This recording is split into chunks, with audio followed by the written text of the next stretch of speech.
I think a lot of people wonder what an average day looks like for someone who's living with an illness like schizoaffective disorder or schizophrenia. And so it is my hope to show you what my average day looks like in this video. I don't know if it's surprising to see, but I do a lot of very typical, average, mundane things like packing my kids' lunches, getting my kids ready for the day and out the door to school and daycare and whatnot. And that's kind of the focus of most of my mornings.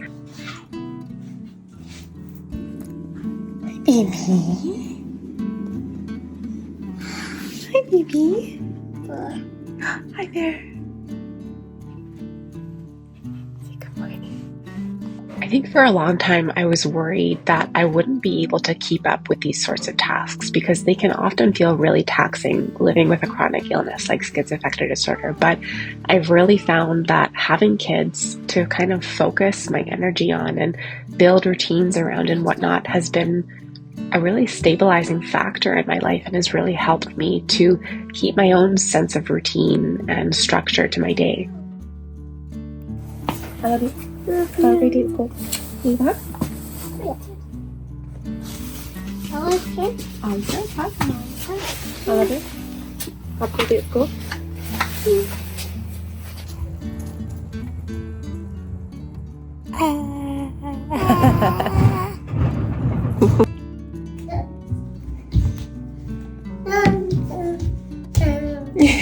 You come sit down.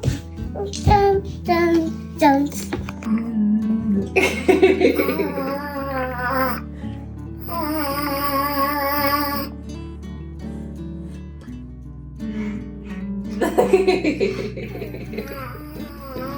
I don't know if there's anything I love more than just being goofy with my kids and sharing in these little moments of life with them.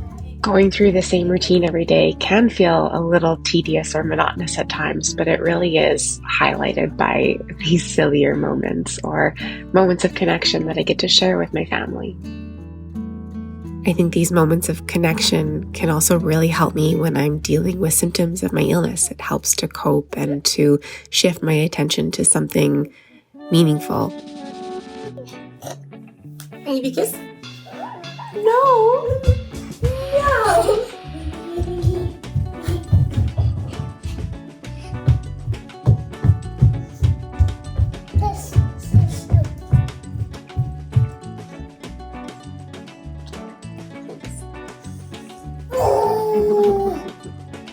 Have a good day at daycare. I love you. Love you. Love you. Love you. Love you. Bye, honey.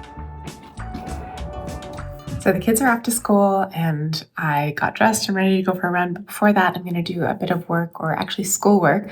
And something I haven't talked about much on the channel is that I'm actually currently in the midst of getting my master's of social work degree. So there's ongoing schoolwork to do every day around that. But something that I just wanted to touch on briefly is something that's happening with my medications right now, where I'm just not, for whatever reason, able to get my doctor or my psychiatrist to get the proper documentation to the pharmacy to get the meds that I am prescribed and need. There's been some sort of mix up there where they won't refill my prescription because they're not getting the documentation from my psychiatrist, and my psychiatrist isn't doing it for some reason. I don't know. There's a breakdown in communication there. But last night was the first night where I didn't have my full dose of the antipsychotic that I'm taking. And so I definitely feel different today, and it's a point of concern and something I need to try to figure out. But I just kind of wanted to point out that there are oftentimes these kinds of barriers in the system around getting medication or getting access to care that are really, really difficult to navigate. And so that's kind of something I need to deal with today, is trying to figure out how to get my full dose of medication from the pharmacy. So I am feeling a little bit off after not having my full dose last night, but got dressed for a run. Hopefully that will kind of help to balance me out for the rest of the day. And yeah, we'll see where it goes from there.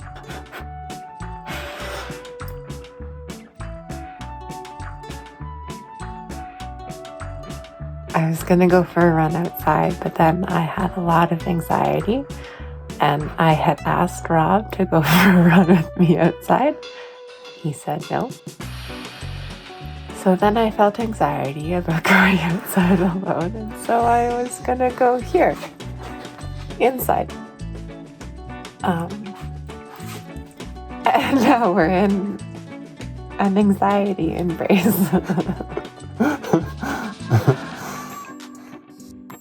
And Rob is feeling guilty, I think. And now offering to come with me. What do we do? What do we do? TBD. So change of plan. I have to go pick my dad up at the airport right away. His partner is having tests and stuff, so I have to go pick him up. But anyway, so there's not enough time to go for a run after that anxiety meltdown and whatnot. So change of plans, gonna have a quick shower, then go pick him up, then go for a run after, and hopefully do some more schoolwork after that.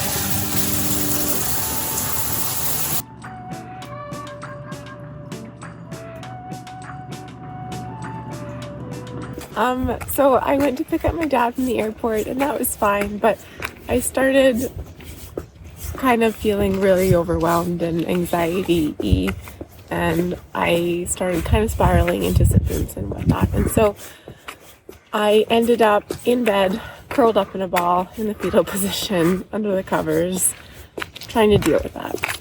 And so that's kind of why the last couple hours are just unaccounted for and lost. And now Rob has me out on one of these stupid little walks for my stupid mental health, trying to make this better and cope and deal. Again, I took a lesser dose of my antipsychotics last night, which could have some involvement with this. I stopped at the pharmacy to figure that out, so hopefully that will be okay going forward. I have to go pick them up, but yeah, I wasn't going to document. I was going to scrap this whole video because it's hard to admit when things like that happen, when I'm just incapacitated due to symptoms. That's a hard thing to say happens sometimes, but it's probably important to show that it does happen sometimes. And obviously it's very outside of my control when it happens. So doing what I can to carry on and hopefully get past it. And, you know, I said it's a stupid little walk for my stupid mental health, but it's probably already helping. So perhaps that's encouragement to anyone else who may feel like they're struggling to try getting active, try getting outside, try moving through it. It's hard, but it's helpful. I suggest it. Get out of here. We were walking by our kids' school and we're like, well, we should leave a little love note or something for our kids on their bikes. But we settled on pine cones. So we're gonna pull a prank on them.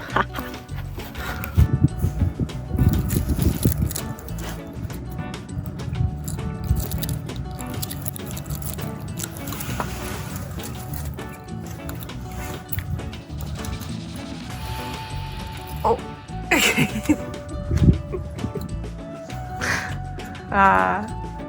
Masterpiece.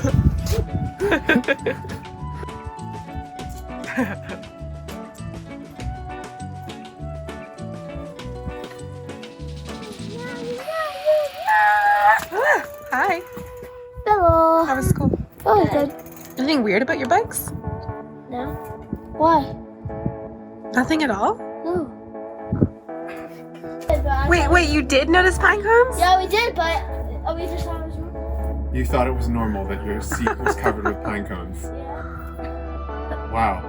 Hi, honey! I see things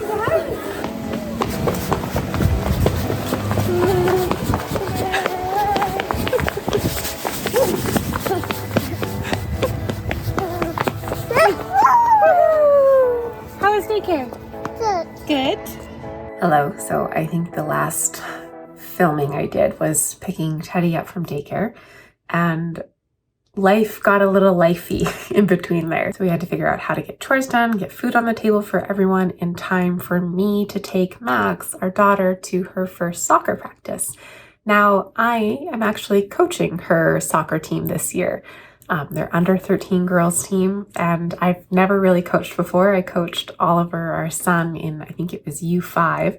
So it's new for me, but I'm really excited. I've played soccer my whole life. I have a lot of experience with it. And so, yeah, I'm really looking forward to that. And tonight was really, really fun. I wish I could have recorded it or documented it more for you all, but life, it got hectic, and I also wanted to respect everyone else's privacy there and whatnot. So I decided not to film. After that, it was kind of a mad dash back inside, getting the kids to bed, said goodnight to Teddy and put him to bed, or rocked him a little bit and put him to bed. Read to my kids, Max and Oliver, read to the 2 older kids a little bit. Now they're in bed, and now I am kind of sat back down at my desk ready to actually do some schoolwork for the day, because earlier in the day was kind of a bust, so now is kind of my only opportunity to do it. I am disappointed I didn't get to go for a run today, but what can you do? I will go tomorrow. I think that's something that I don't actually talk about enough on the channel, is how important running is to me in terms of maintaining my mental health. So maybe I'll do another video that goes more into that. But yeah, that was kind of my evening. It was hectic, busy, whirlwind, but good. I was talking with Rob, or he actually brought up that perhaps I may be taking on too much right now and kind of overloading myself. And that's always kind of a concern in terms of how added stress will impact my mental health and symptom presentation and whatnot. So that's kind of something to just be mindful of, and to be kind of constantly checking in with myself around whether or not I need to cut back in some areas, because there's a lot on my plate right now. And so, yeah, figuring out how to juggle that while still maintaining balance that contributes to good mental health. Yeah, so gonna work on some schoolwork now for a bit.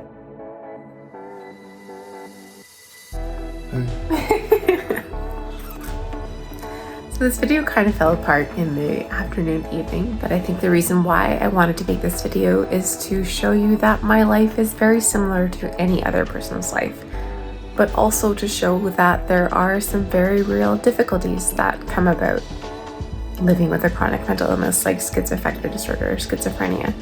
And so just kind of helping to normalize what living with a chronic condition like schizoaffective disorder entails.